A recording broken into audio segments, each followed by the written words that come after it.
Welcome to Basics of Hunting, where we cut through the BS of modern, gimmicky hunting tactics and get back to the tried and true basics that help us be successful in the woods.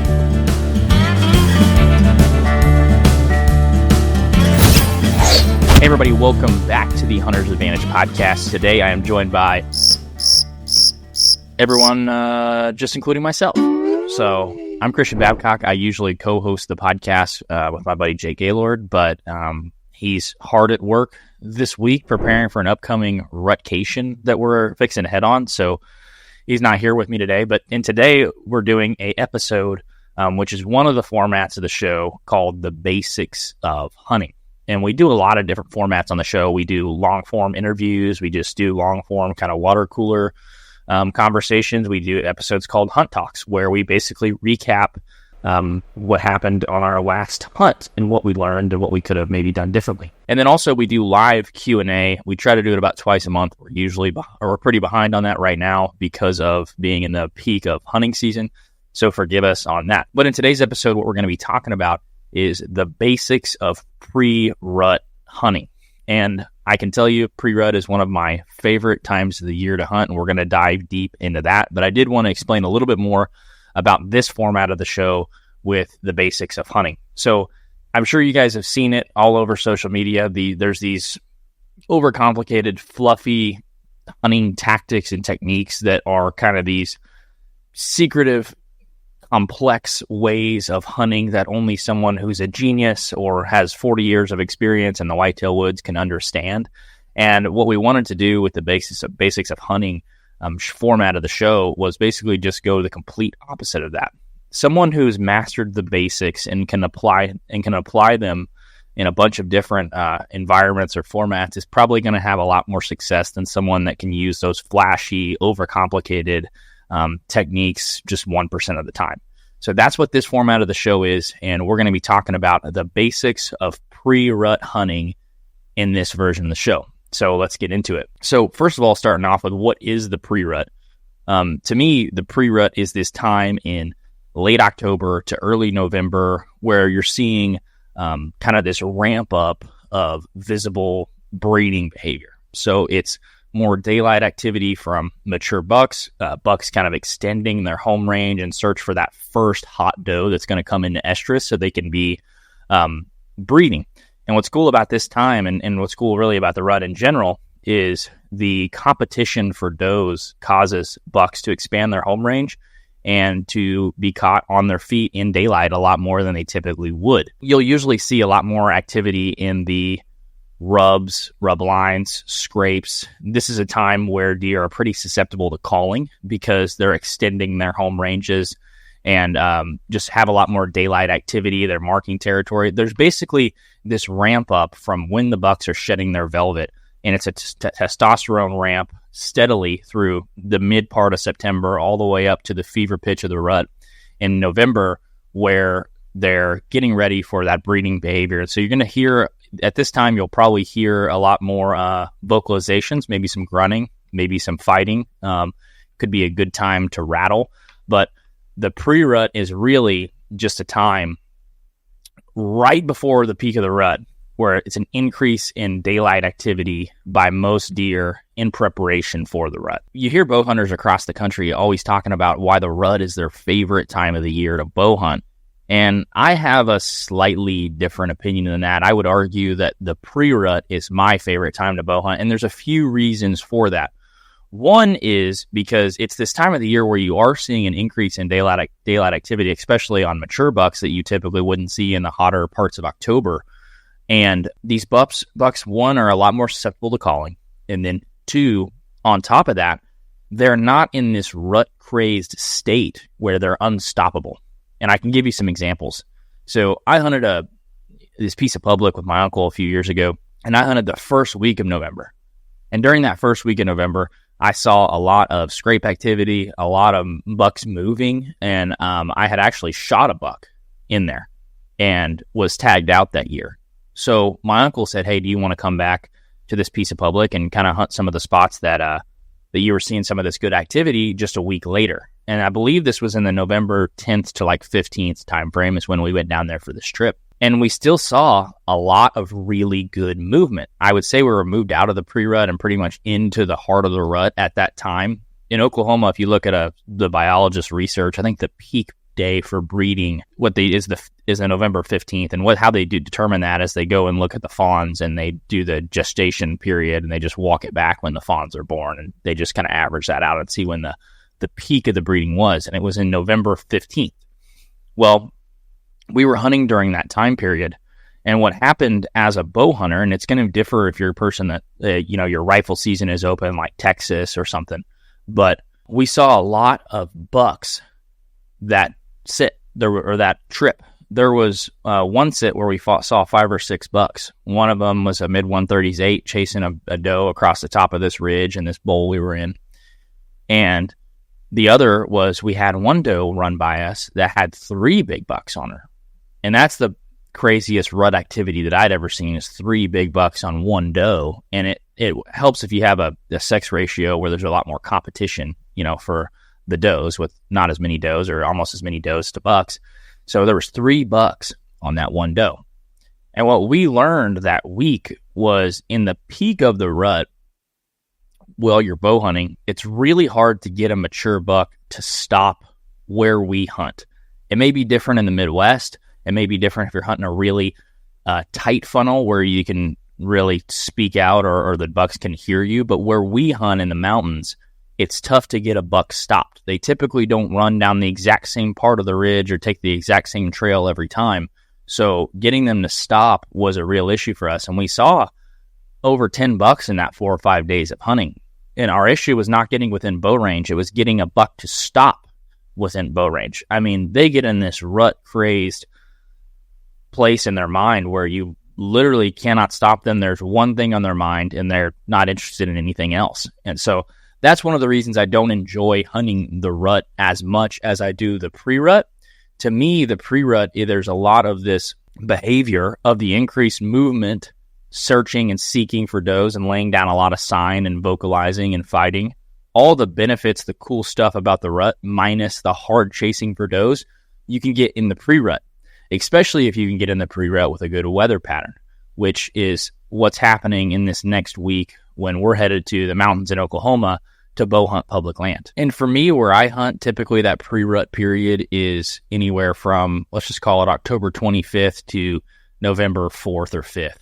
And it's going to differ each and every year, but in that time period is one of my favorite times to bow hunt in the entire year. You get all the good with none of the bad of the rut.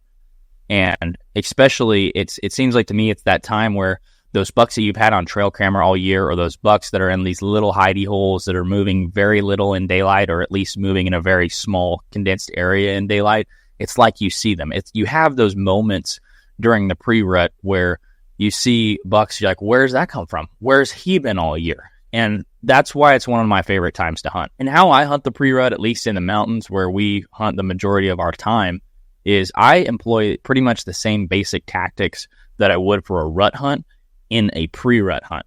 And for where we're hunting, it's usually funnels or, these long drainages that have food on both sides or bedding on all sides. And just anything that is there to condense deer movement, that's what I try to hunt during the pre-rut time.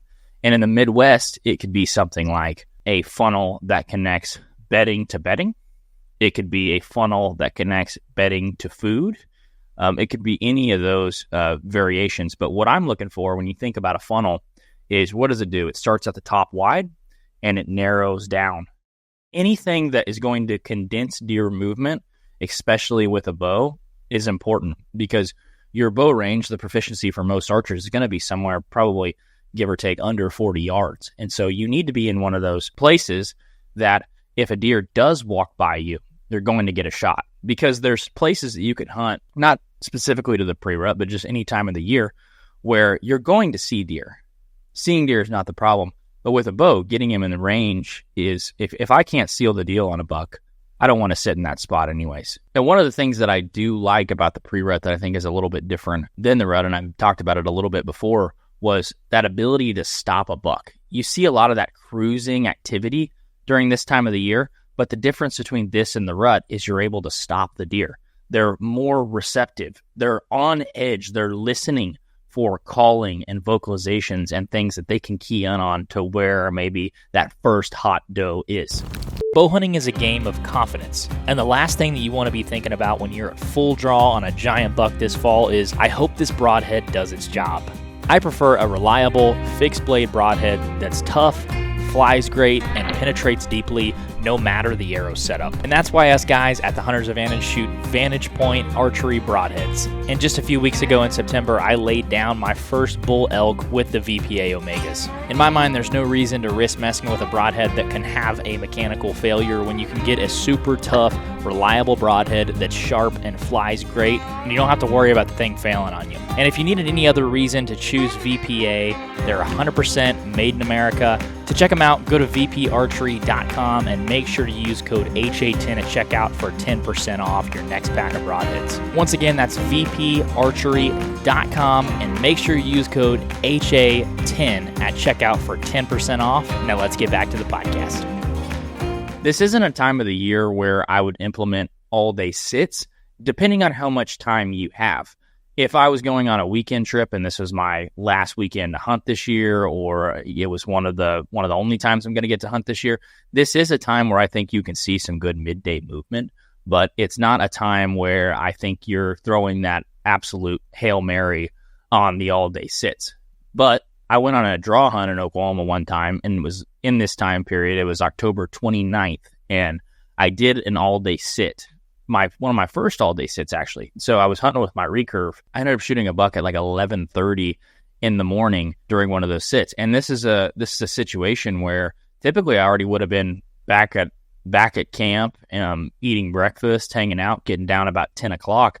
But that buck come busting by me at like 11 o'clock in the morning. And it was awesome. And it was because I was still in the stand. This is that time of year, I think, where time on stand starts to really matter. But it just really depends on each individual situation if it's a time that you want to put in all day sits. If you're going for 7 days in the mountains, maybe it's going to wear on you. I think it's up to the individual, but it is a time that if I was in a spot where I thought I had really good movement or really good access to some bucks in that area, I might consider sitting all day. I can think of another time where I was in the mountains and I had this nice 8-point. It was like a 120-inch 8-point. And he had just little bitty 1-inch eye guards on each side. So he's really almost a 120-inch 6-point. And I was sitting there it was 10:50 in the morning. And like I said, this time of year, you have that fall back time period on November 5th where you're getting an extra hour in the tree because it gets light an hour earlier.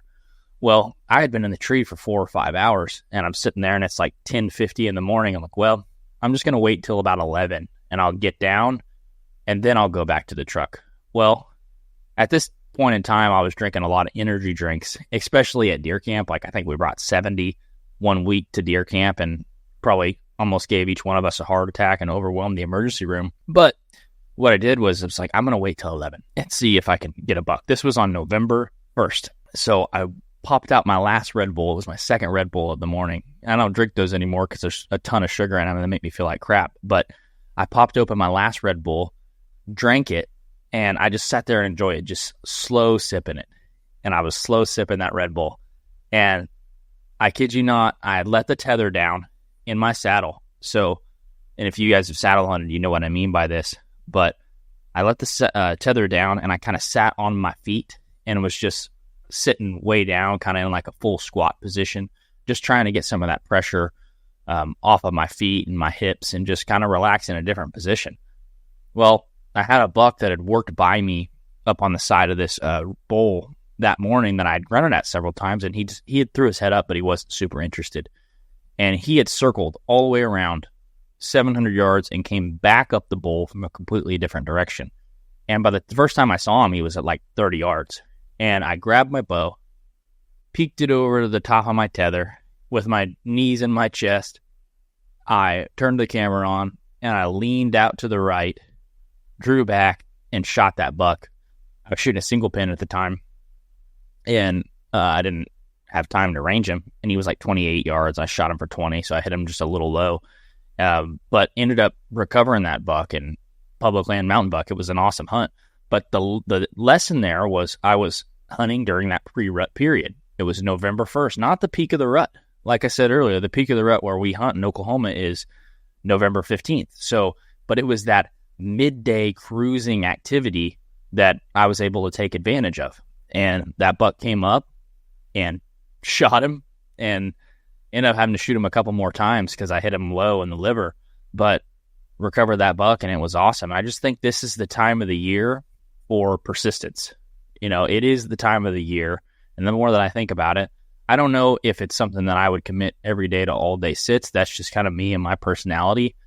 Some people like that, some people don't. But it is definitely the time of the year where, with an increase in daylight movement, that I would consider sitting in the stand longer, whether that's, pushing your sits from 10 to 11 in the morning or 9:30 to 10:30, just adding an extra hour on your sits, and getting in the stand earlier in the evenings. This same time period, I shot a buck once on public land, and I'm actually looking at him he's sitting right over the camera, just this big, gnarly 8-point. He's got an 8-inch eye guard on one side with a kicker off of it. And Jake had shot a 162 the night before, a buck we called the Booner. And Jake was headed home, and we ended up dragging that buck out on a skinning pole the night before. And it was just exhausting. It was like a mile on the skinning pole, and he was bobbing the whole time, and me and Peyton and Jake were just taking turns dragging him out. Well, when we got back to the truck, it was probably already midnight, and we had to get up at 4 o'clock. We're like, no, not going to work this morning. And this, mind you, that was November 1st, so going into November 2nd. So me and Peyton sleep in that morning and, kind of wish Jake the farewell and the goodbye. And we, I think it was about 2 o'clock, and Peyton was like, usually we wouldn't get in the stand until a little bit later, but we had just, it was that time of the year where the daylight hours are shrinking, but daylight movement is increasing. So Peyton was like, I think we need to get in the stand. I think they're going to be moving. I think we need to get in the stand.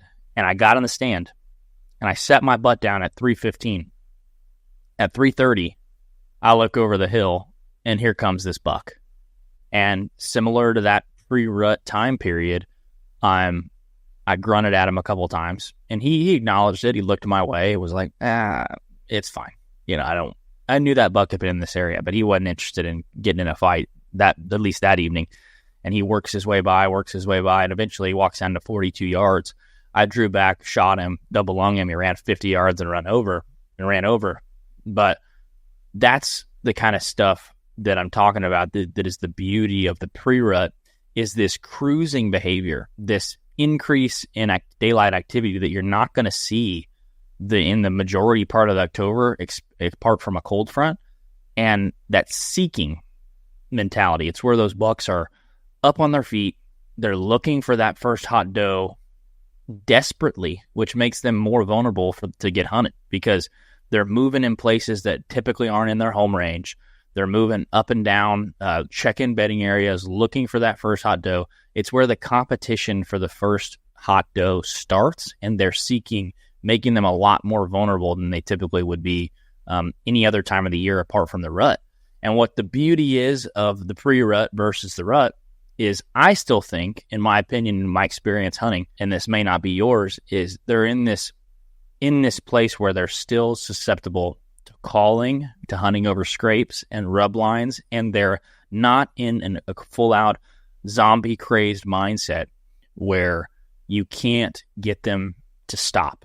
And as a bow hunter, that is one of the most important things, because you can go out in the rut and you can see more deer than you've ever cared to see, or see more bucks chasing.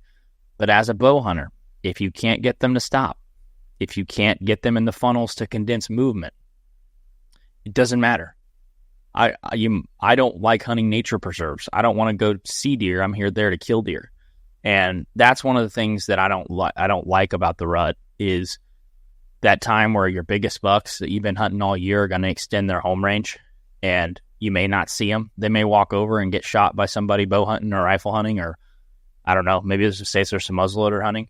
But this time of the year, the pre-rut, in my opinion, as a bow hunter, is the best time of the year to invest your time. And it's still going to be, it seems like year after year, it's plagued by those hotter temperatures.